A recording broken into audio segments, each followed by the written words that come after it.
Today is the feast of Saint James the Apostle.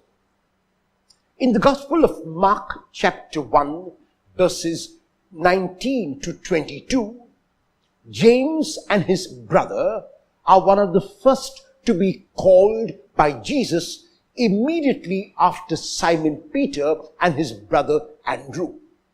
James and John are with their father Zebedee in the boat, and they are mending their nets, which refers to the internal aspect of the ministry of Jesus, that is, of healing breaches within the community.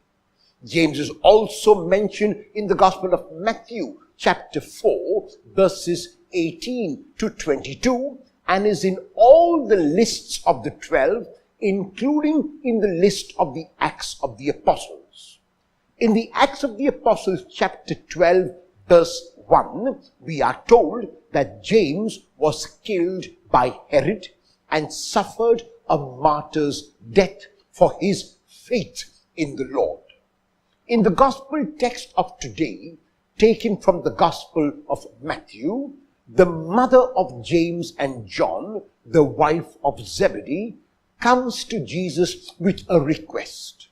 And the request is that they should be given places of honor to the right and to the left of Jesus.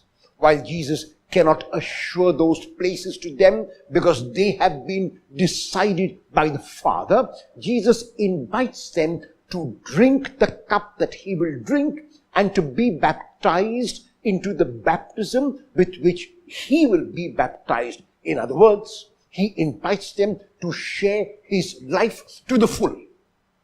James responds to that challenge, and as the Acts tells us, he was indeed martyred.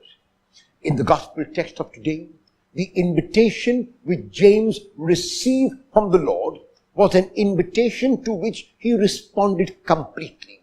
He was fearless when it came to following his Lord. He had no inhibitions when it came to obeying his Lord, but because he was fearless, because he had no inhibitions, he had to pay the price. He willingly paid the price because he knew that the Lord was his Lord, and he knew that the Lord was the risen Lord.